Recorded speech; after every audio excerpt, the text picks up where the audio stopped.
Good afternoon. Thanks for coming out. Without further ado, we'll get started.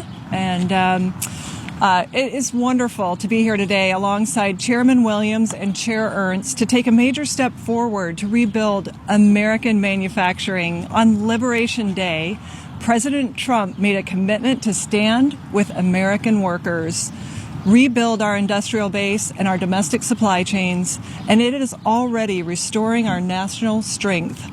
Just 1 month later, 75 countries are at the negotiating table, restoring fair trade. And this administration is taking more steps to supercharge manufacturing. Today, Chairman Williams and Chair Ernst will introduce a new and bipartisan bill that will double the SBA's maximum loan size for small manufacturers who represent 99% of all manufacturers across the United States. The Made in America Manufacturing Finance Act of 2025 will help accelerate the return to Made in America, empowering small manufacturers with new capital for expansion and hiring. It means that we will accelerate production. It means we are expanding the blue-collar boom into the new-collar boom with advanced manufacturing and millions of great jobs across communities that have been left behind. Our small businesses will be at the heart of restoring American industry, helping to restore our economy and reduce our reliance on foreign adversaries like the Chinese Communist Party. Thank you to President Trump. We are ending the tragic economic experiment over the last 30 years that hollowed out our communities, cost us millions and millions of jobs, and closed down 70,000 factories. It's a new day. And at the SBA, we see the momentum. In President Trump's first 100 days, we've seen a 74% increase in manufacturing loans to small businesses. That represents about 100 manufacturing loans approved each and every week during his term so far. Now, with a level playing field, our manufacturers will grow, and we're helping them with more capital to fuel a historic comeback. On behalf of the SBA, I want to thank Chairman Williams and Chair Ernst for championing this bipartisan legislation. And we are so grateful to President Trump for putting the American worker at the heart of his agenda. By working with Congress, this administration will restore Made in the USA and put America's small business first. Now I'm proud to introduce to you my good friend and chairman of the House Small Business Committee, Roger Williams. Thank you, Chairman.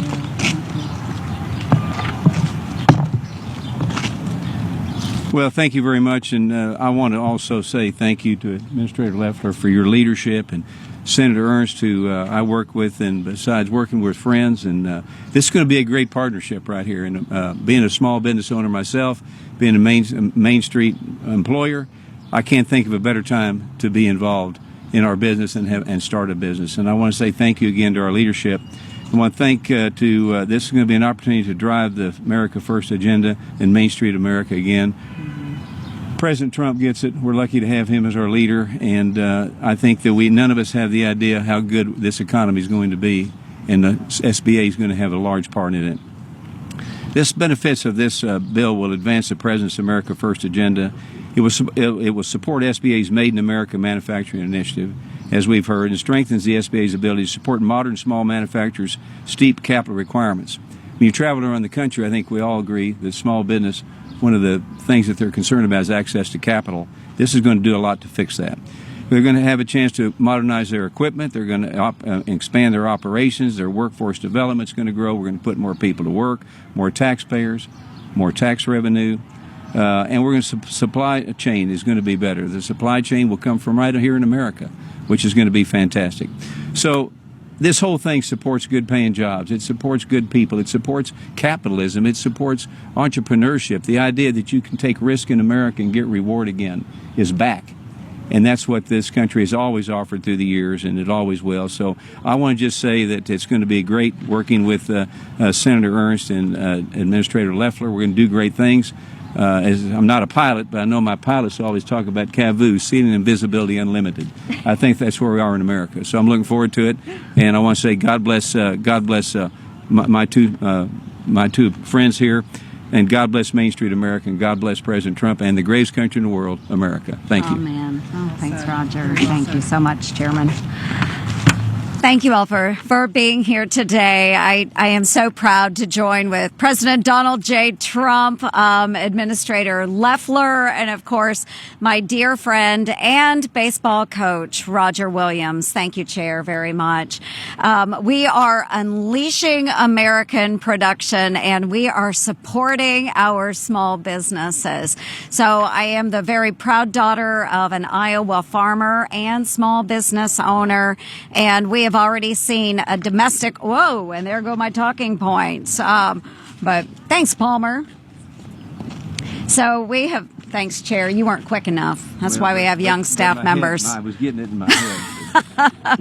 Well, thanks, everyone. We have already seen a domestic manufacturing explosion under President Donald J. Trump in Iowa and all across the United States. Since he took office, as Administrator Loeffler has said, the SBA has reported a 74% surge in manufacturing loans. Meanwhile, Administrator Loeffler has restored financial responsibility to SBA's loan programs.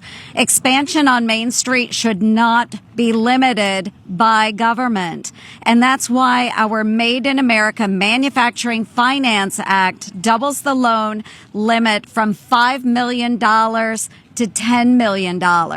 This gives our small manufacturers access to capital, the capital that they need to invest in new equipment and hire new employees. Boosting American manufacturing strengthens the economy and our national security, which is something that's very important to all of us, by decreasing our reliance on foreign nations and our adversaries. So, you know what, folks? Let's make Made in America the norm instead of the exception. So thank you all very much. We look forward to taking a few questions. Okay, we'll go ahead and open up. And yes, sir. Thank you. Senator, so if there's a carrot and a stick, this seems sort of like the carrot and the tariffs are the stick. What sort of, when and if this is passed, what sort of situation do you want with tariffs? Do you want deals across the board, or are you hoping that some tariffs stick around so that there's further encouragement to invest in America? Absolutely. And I can answer part of that, and then I'll toss it over to Administrator Loeffler. For us, this is the carrot. We know that many of our small businesses, small manufacturers, this is for the little guy, not the big guy. So our small manufacturers really need access to capital. And in the last administration, we saw Bidenflation, and it drove costs of expanding our businesses up. So doubling the amount of the loans, those individual loans, will make a huge difference. It is a carrot to bring manufacturing into the United States. So I'll toss it to Administrator Loeffler to speak about the tariffs. Thank you, Chair Ernst. Small businesses want a level playing field today. That is a carrot. And what we're doing is using the stick with our allies and adversaries alike, who have taken advantage of our country for far too long, who have hollowed out communities, that have decimated small businesses, that has shrunk the opportunity set for American workers. So we're looking at the tariff and the monetary and the non-monetary tariffs that impact the ability of small businesses to compete on a level playing field globally. Essentially, for American small businesses, export markets have closed because of the non-tariff and monetary trade barriers. So we have to get that back. We're very focused on making sure that we're providing the capital so that they can grow. And we just talked about 100 manufacturing loans a week in the last 13 weeks. The other thing I'll say is tariffs are one part of the economic agenda that President Trump is so effectively executing. We're talking tax cuts, deregulation. Under Biden, $1.7 trillion in excessive regulation was piled disproportionately on the backs of small businesses and our manufacturers. So tariffs are one part of it. And taxes, deregulation, ensuring we have a skilled workforce, low energy prices, these are all things that are going to benefit small businesses in the near term and for the long term. Chairman, did you have any thoughts? Yeah, I want to interject one thing in there, just to cut through the fat. We talk about. I'm a car dealer, so you want to talk about tariffs? You're talking to the guy right here.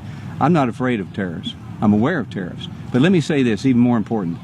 This is for, as you said, the little guy, Main Street America. And when I travel all over the country and I talk to people in business like me, they're not talking about tariffs. They need access to capital.